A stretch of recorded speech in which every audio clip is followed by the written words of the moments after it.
This article I'm about to read is mainly for those who do it yourself, like myself, and I have used this sucralose in some of my do-it-yourself e-liquids, and apparently I'm definitely going to stop using this. Plus, who knows what e-liquids contain the sucralose? Hopefully, I pronounced that right. As opposed to a sweetener or super sweet or whatever have you.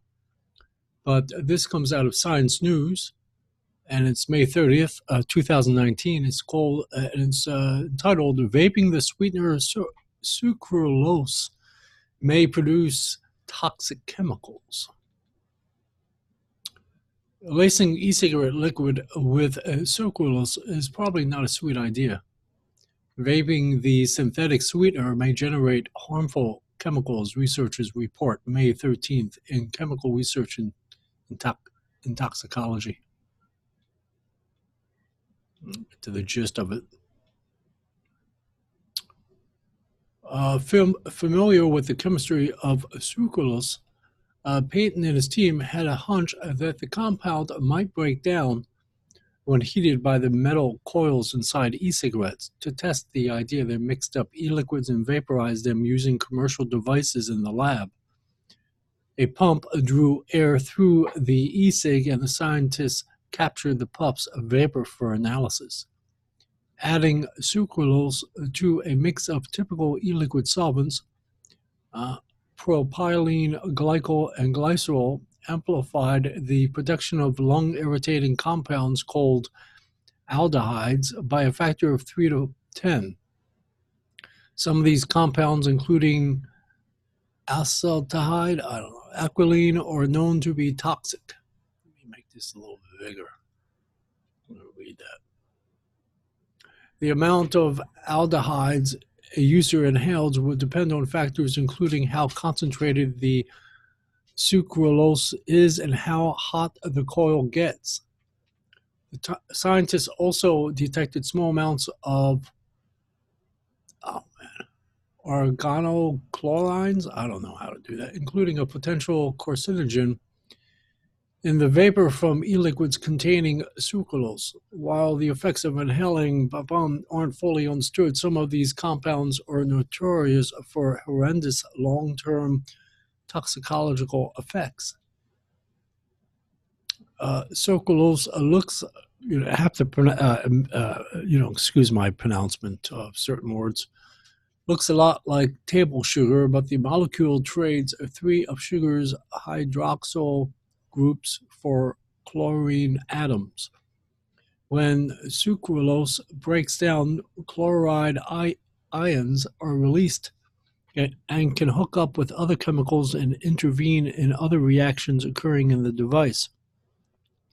When vaped, sucralose degrades, hydrochloric acid likely forms and catalyzes the reactions that produce the aldehydes, the study suggests. The authors also detected, compounds which can contribute to the total aldehyde levels and acetals, another set of lung-irritating chemicals.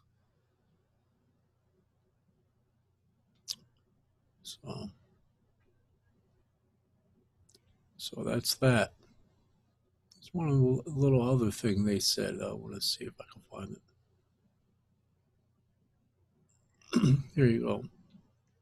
So sucralose, sold under the brand name Splenda for use in food and drink, is hundreds of times sweeter than table sugar and is generally considered safe for food. But little is known about its toxicity when inhaled. Those evaluations are for eating, and it turns out the lung and the stomach are not the same target organ, says study co-author David Peyton, a chemist at Portland State University. So, and I've been saying that for some time. A lot of you guys mix up a lot of things. I mean, a real lot of things. You're confused, you misinform, you say things that make absolutely no sense at all. And that is, when you compare things like formaldehyde and aldehydes and whatever it can be, whatever these toxins are, you're always thinking in terms, you have like Vapors TV and many other channels, not just that channel, that always say it could be baby shampoo, or it's toothpaste, or it's, I don't know, it's in your food, it's in your drinks, it's whatever have you. There's a huge difference between putting it in your stomach, all these toxins, and another thing, putting it into your lungs. And vapors are going to find out in 20 years from now, they're going to die from vaping. I can almost guarantee it. I could see it. I could see it. I refuse to remain blind to this issue. Tony G just supplied me a article thinking that I would like it or I would be amused by it, and it's full shit. Tony G and many others just like him, they have this stance that nothing or hardly anything is wrong with vaping, and they will find any excuse in the book to support their position. It's not so much the people that are in their 50s or 60s or 70s that are vaping right now that I am concerned about, but those that are in their early 20s or late teens that vape for the next 20 years or next 30 years, you're going to see it. I can guarantee it. These individuals are going to come down with serious ailments, and it's mainly to do with the lungs. What you put into your lung is a lot different than what you put in your stomach. And no matter how you justify it, rationalize it, deny it, make an excuse for it, you're full of shit. I don't care what you say or what you do or whatever. It doesn't matter. You can type all you like in comments. You can certainly unsubscribe from me. It's a funny thing. I'm so slowly going down to my 258 hardcore base. So it's slowly going down. I think the more videos I do of like this, it'll go lower and lower. Anyway, the point is it's a big difference what you put in your lungs as opposed to what you put in your stomach. And I think that's the beginning of it. I mean, that's really the beginning of seeing the reality of what vaping is all about. I'm 60 years old. I have really nothing to lose. But someone at 20 years old has a whole life ahead of them. The first gate to the race, to the end of your life, is what you put into your lungs as opposed to what you put into your stomach. That's the first gate. The second gate is how it affects your blood cells, how it affects many other cells in your system, your DNA, whatever have you, even brain chemistry, who knows. But what concerns me is our lungs. Without lungs, you're dead, unless you want to be hooked up to a machine the rest of your life. And even that, you won't be very happy with, I'm sure of it. But we are putting these particular, e-liquids, metals, cottons at high heat. You get nicotine salts. I don't care if it's nicotine salts. I don't care if it's synthetic nicotine, free-based nicotine, doesn't matter. We're putting all this into our lungs. It could be CBD. It could be any kind of tobacco product, from combustible cigarette to premium cigar to any of that, cigarillos, whatever. Putting this into our lungs is going to affect it one way or another. And all I can do is put the information out there and stuff it down your throat, into your stomach, rather than your lungs.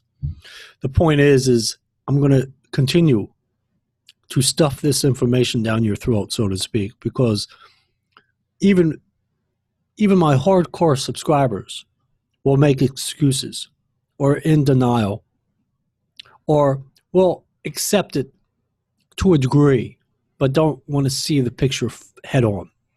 I have maybe a handful of individuals on this channel that are subscribers that are not afraid or not in fear of speaking the truth, and they are not in denial.